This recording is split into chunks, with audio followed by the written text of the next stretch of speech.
इसीलिए आज मुसलमान लड़कियां गैरों के साथ फरार हो रही हैं। नाम था सलमा बानो, नाम था आयशा बानो, उसने नाम रख लिया संगीता देवी, सीता देवी, उसने मजहब भी तब्दील कर लिया, उसने मुर्तद भी हो गई। वो कितनी मिसालें मौजूद हैं। आफताब और श्रद्धा की कहानी तो बहुत मीडिया वालों ने चलाई, मगर इस जैसी लाखों कहानियां जहां मुसलमान लड़कियों को बाकायदा जाल में फंसाया गया और उनको मुर्तद बनाया गया और मार करके इज्जत लूट करके खत्म कर दिया गया, उन कहानियों को कोई मीडिया वाला चलाने को तैयार नहीं है। और आज तो मीडिया वालों को भी खरीदा जा रहा है। इस मुल्क में एक चैनल था, न्यूज चैनल, जो थोड़ी बहुत सच्चाई दिखाता था, उसको भी बहुत बड़े लोगों ने खरीद लिया। यह अलग बात है कि एक ऐसा भी जर्नलिस्ट था, एक ऐसा भी पत्रकार था, सहाफ़ी था, वो नहीं बिका। उसने कहा मैं एनडीटीवी से इस्तीफा दे दूंगा, मगर मैं झूठ का साथ नहीं दे सकता। अल्लाह ऐसे पत्रकारों और ऐसे जर्नलिस्ट की हिफाजत करे और उन्हें और सच बोलने की तौफीक अता फरमाए। मेरे भाइयों, आप सोचिए कि आज हमारी बेटियों के पास दीन की तालीम नहीं है, उन्हें ईमान की अहमियत नहीं पता, और कब्र में यही 3 सवाल पूछा जाएगा, तेरा रब कौन है, तेरे नबी कौन है, तेरा दीन क्या है। अच्छा, अगर हम दुनिया में रट लें मेरा रब अल्लाह है, मेरा दीन इस्लाम है, मेरे नबी मोहम्मद है, रटने से काम नहीं चलेगा।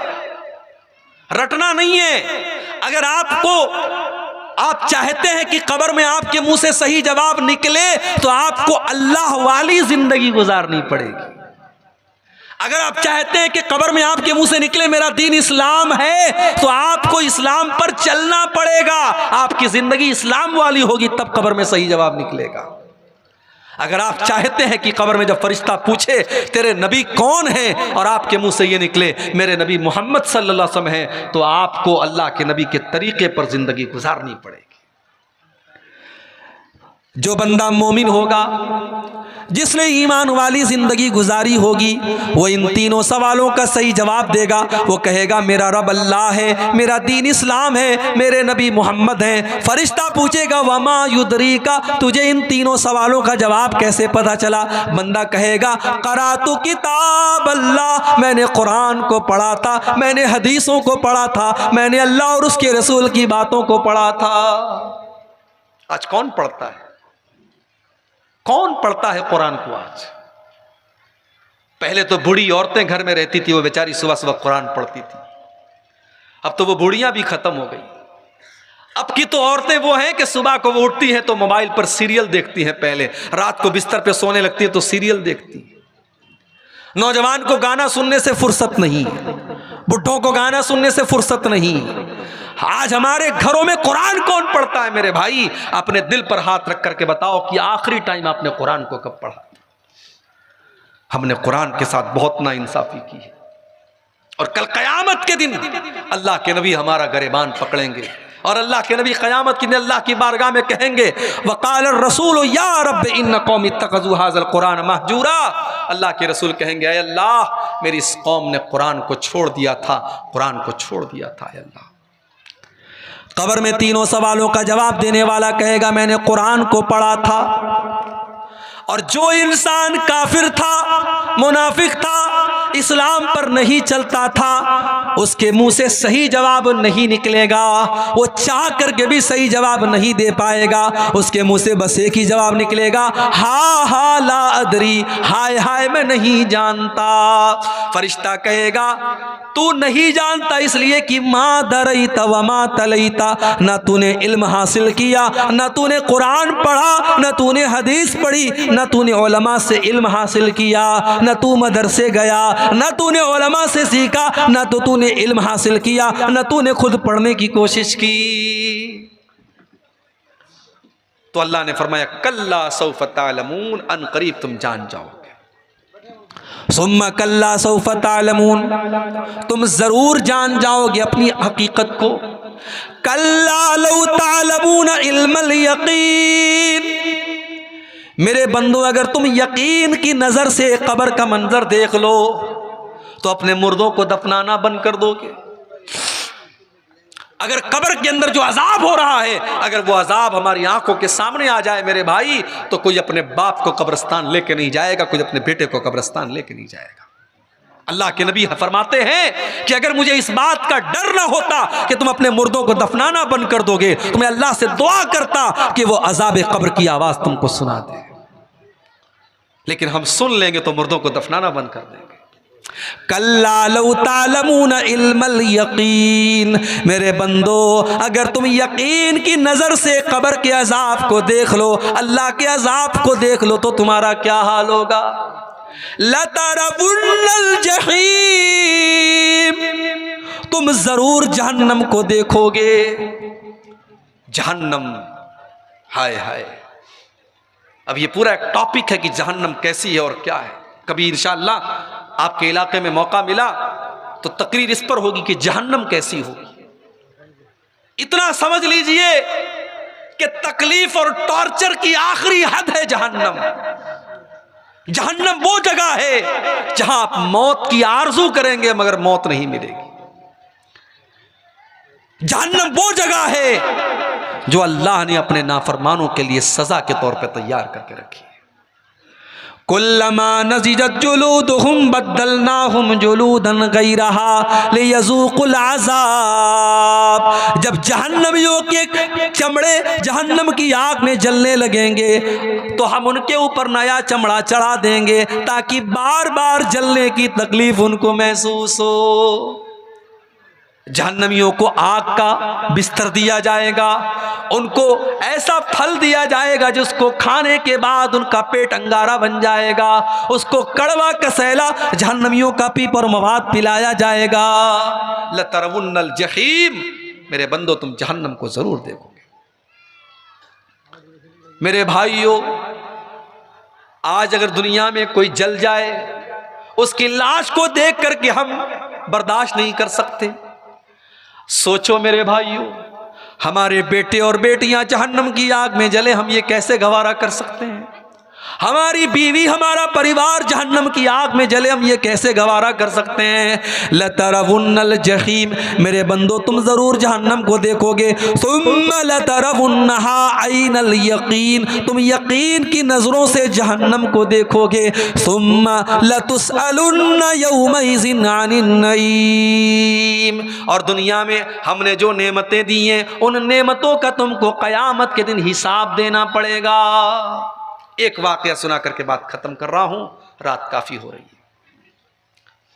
आपको अच्छा खाना मिल रहा है, अच्छे मकान में आप रहते हैं, आपके बाल बच्चे तंदुरुस्त हैं, आपको अल्लाह ने अगर इन नेमतों से नवाजा है, इन नेमतों का हिसाब अल्लाह की बारगाह में आपको देना पड़ेगा। सही इब्ने हिब्बान की रिवायत है, एक दिन हजरत उमर फारूक अपने घर से निकले, दोपहर का टाइम था, घर से निकले, रास्ते में अबू बकर सिद्दीक से मुलाकात हुई। अबू बकर सिद्दीक ने पूछा कि ऐ उमर क्या बात है, दोपहर में क्यों निकले हो। हजरत उमर ने सच बात बता दी, कहा कि माँ अखरजनी इल्लल जू, ऐ अबू बकर क्या बताऊं, बहुत तेज भूख लगी है, कई दिनों से खाना नहीं खाया है, मैं भूख से परेशान होकर के निकला हूं। हजरत अबू बकर सिद्दीक ने कहा अल्लाह की कसम, जिस वजह से तुम निकले हो उसी वजह से मैं निकला हूं, मैंने भी कई दिन से खाना नहीं खाया है, मैं भी भूख से परेशान होकर के निकला। थोड़ी देर के बाद अल्लाह के प्यारे नबी निकले, देखा कि अबू बकर मौजूद है, उमर मौजूद है। अरे अबू बकर, अरे उमर क्या बात है, इतनी दोपहर में क्यों निकले हो। दोनों ने कहा कि अल्लाह के नबी हम भूख से परेशान होकर के निकले। आपने फरमाया अरे अबू बकर, अरे उमर, वल्लाही मा अखरजनी इल्लल जू, मैं भी भूख से परेशान होकर के निकला हूं। हमारे पास आज चैन से रोटी मिल रही है, चैन से चावल मिल रहा है, खा रहे हैं, पी रहे हैं, कितनी बड़ी नेमत है मेरे भाई। यहाँ अल्लाह के नबी हैं, अबू बकर हैं, उमर हैं, दुनिया के अल्लाह के नबी हैं, और नबी के बाद दुनिया की सबसे महान दो हस्तियां हैं, और ये तीनों लोग भूखे होकर के निकले हैं। अल्लाह के नबी ने कहा चलो अबू अय्यूब अंसारी के घर चलते हैं। ये अबू अय्यूब अंसारी कौन थे? ये वही सहाबी थे जब अल्लाह के नबी मदीना पहुंचे थे तो आपकी ऊँटनी इनके दरवाजे के पास बैठी थी और आपने इन्हीं के घर में क़याम किया था। और ये अल्लाह के नबी के मेज़बान थे। अल्लाह के नबी की आदत थी कि रोज़ाना अबू अय्यूब अंसारी के घर जाते थे और अबू अय्यूब अंसारी कुछ नाश्ता आपको कराते थे। दोपहर का टाइम था, अल्लाह के नबी गए, दरवाज़ा खटखटाया, बीवी ने दरवाज़ा खोला, उम्मे अय्यूब ने दरवाज़ा खोला, देखा कि अल्लाह के नबी और अबू बकर और उमर मौजूद हैं। उम्मे अय्यूब ने कहा मरहबा, खुशामदीद, वेलकम, स्वागत, अय अल्लाह के नबी आप मेरे घर पर पधारे हैं, आप मेरे घर पर आए हैं, ये तो मेरे लिए बड़ी किस्मत की बात है। अय अल्लाह के नबी आप जल्दी से घर में तशरीफ़ लाएं। नबी अकरम ने पूछा अबू अय्यूब अंसारी हैं घर पे? अय अल्लाह के नबी वो तो खेत में काम कर रहे हैं। अभी ये बातचीत चल ही रही है कि अबू अय्यूब अंसारी खेत में काम कर रहे हैं और कानों में अल्लाह के नबी की आवाज़ पहुंची, आए दरवाजे पर और खुश होकर के कहने लगे आज तो मेरी बड़ी खुशनसीबी की बात है, अल्लाह के रसूल मेरे घर पे आए हैं, अबू बकर मेरे घर पे आए हैं, उमर मेरे घर पे आए हैं। तीनों लोग घर में दाखिल हुए। अबू अय्यूब अंसारी ने पूछा अय अल्लाह के नबी आप तो शाम के टाइम आते थे, दोपहर के टाइम आप नहीं आते थे, क्या बात है? अय अबू अय्यूब बहुत तेज भूख लगी है, कुछ खाने का लाओ। अय अल्लाह के नबी अभी लाता हूं। जल्दी से दौड़े दौड़े गए और खजूरों की, हर टाइप की खजूरों का गुच्छा तोड़ के ले आए। कुछ पक्की खजूरें थी, कुछ कच्ची खजूरें थी, कुछ तर खजूरें थी, कुछ सूखी खजूरें थी। सारी खजूरों का गुच्छा लेके आ गए। ठंडा ठंडा पानी लेके आ गए। अपनी बीवी से कहा तू रोटी बना, और बकरी को पकड़ के लाए और बकरी को ज़बा करने लगे। नबी अकरम ने पूछा कि ये दूध देने वाली बकरी तो नहीं है? कहा नहीं है अल्लाह के नबी। कहा ठीक है ज़बा कर दो। बकरी ज़बा कर दी, गोश्त तैयार हो गया, रोटी तैयार हो गई, खजूर खाई जा रही है, पानी पिया जा रहा है। नबी अकरम ने फरमाया ऐ अबू अय्यूब ये बकरी का गोश्त हो सके तो थोड़ा फातिमा के घर भिजवा देना, उसने कई महीनों से गोश्त नहीं खाया है, हो सके तो मेरी बेटी के घर ये गोश्त भिजवा देना। उसके बाद ये कई दिन के भूखे लोग थे, रोटी खा रहे, गोश्त खा रहे, खजूर खा रहे, पानी पी रहे हैं। तबीयत बिल्कुल मुतमईन हो गई, सेटिस्फाइड हो गई, लेकिन अल्लाह के नबी की आंखों से आंसू बह रहे हैं। साहबा ने पूछा अल्लाह के नबी क्या बात है? कई दिनों के बाद आपको अच्छा खाना मिल रहा है, खजूर मिल रही है, पानी मिल रहा है, बकरे का गोश्त मिल रहा है और आपकी आंखों में आंसू बह रहे हैं। आपने फरमाया है अबू बकर, ऐ उमर, अभी कुछ देर पहले हम तीनों इतने भूखे प्यासे थे कि अपने घर से निढाल होकर के हम निकले थे, और अभी अल्लाह ने कितना नवाज दिया, ठंडा ठंडा पानी भी मिल रहा है, हर तरीके की खजूरें भी मिल रही हैं, बकरे का गोश्त भी मिल रहा है और रोटी भी मिल रही है। ऐ अबू बकर, ऐ उमर, यही तो अल्लाह की वो नेमतें हैं जिन नेमतों का अल्लाह हिसाब लेगा।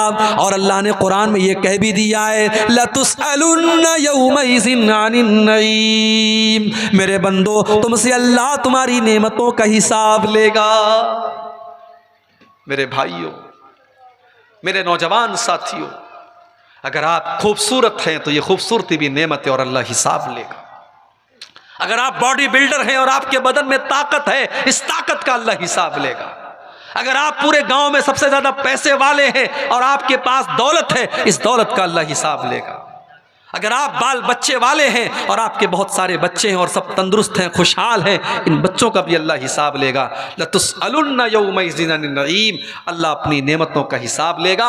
अब आपको करना क्या है? करना बस इतना है कि आप अल्लाह की नेमतों का सही इस्तेमाल करिए। अल्लाह ने जो नेमत भी आपको दी है, चाहे वो इल्म की शक्ल में हो, वो दौलत की शक्ल में हो, वो ताकत की शक्ल में हो, हुकूमत की शक्ल में हो, आप उस नेमत का सही इस्तेमाल कीजिए। उसको ऐसी जगह इस्तेमाल कीजिए जहां अल्लाह राजी होता हो। इंशाअल्लाह अल्लाह आपको उसका बेहतर बदला देगा। ये सूरह तकासुर की आयत की चंद तफसीर मैंने आपके सामने, थोड़ी सी मुख्तसर तफसीर आपके सामने पेश की है। अल्लाह से दुआ है रब्बुल आलमीन हम सबको अपनी ज़िंदगी में आखिरत की तैयारी करने की तौफीक अता फरमाए। अल्लाह मौत के बाद की ज़िंदगी की भी हम सबको तैयारी करने की तौफीक अता फरमाए।